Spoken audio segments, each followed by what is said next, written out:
Oi, turminha do Maternal 1, tudo bem? Hoje nós vamos trabalhar corpos, gestos e movimentos de uma forma muito divertida e muito legal. Sabe por quê? O mês de junho chegou e o mês de junho é onde acontece uma festa que faz parte da nossa cultura, chamada Festa Junina.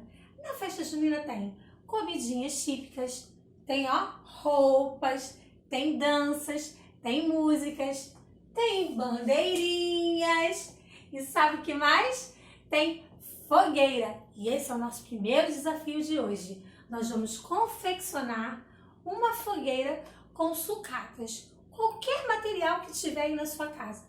Você junto com a mamãe, com o papai, com a titia, com quem estiver aí nessa quarentena junto com você aí na sua casa, vai usar a criatividade para poder fazer uma fogueira. Então, a minha, eu usei folha amarela, folha laranja, fiz uns canudinhos aqui, tá vendo? Ó, como se fosse madeira e usei uma garrafa de 600 ml como suporte.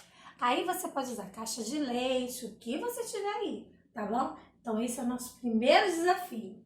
O nosso segundo desafio é o seguinte: quem sabe cantar aquela música do Pula Fogueira? Hein? Então nós vamos usar o nosso corpinho para pular 2 vezes a fogueira. Combinado? Então vamos fazer o seguinte, ó. Vou botar aqui a minha fogueira. Opa! E nós vamos cantar a musiquinha, tá bom? Minha fogueira tá aí. Vamos lá? Vamos cantar comigo? 1, 2, 3 e já! Vamos lá! Pula fogueira, ia, ia. Pula fogueira, ioiô. Cuidado para não se queimar. Olha que a fogueira já queimou o meu amor. Então, pessoal, eu dei 2 pulos aqui na minha fogueira.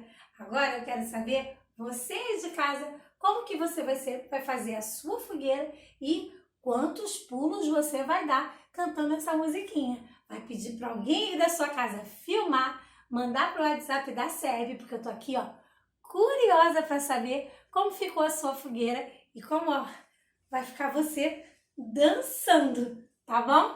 Então, pessoal, ó, um beijo. E ó, eu tenho uma dica bem legal, hein?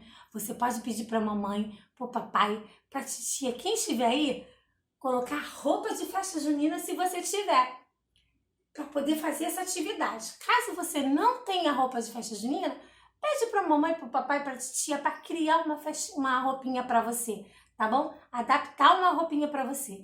Então você pode filmar e mandar pra mim que eu tô aqui, ó, ansiosa, esperando esse vídeo, tá bom, pessoal? Um beijo e tchau, tchau!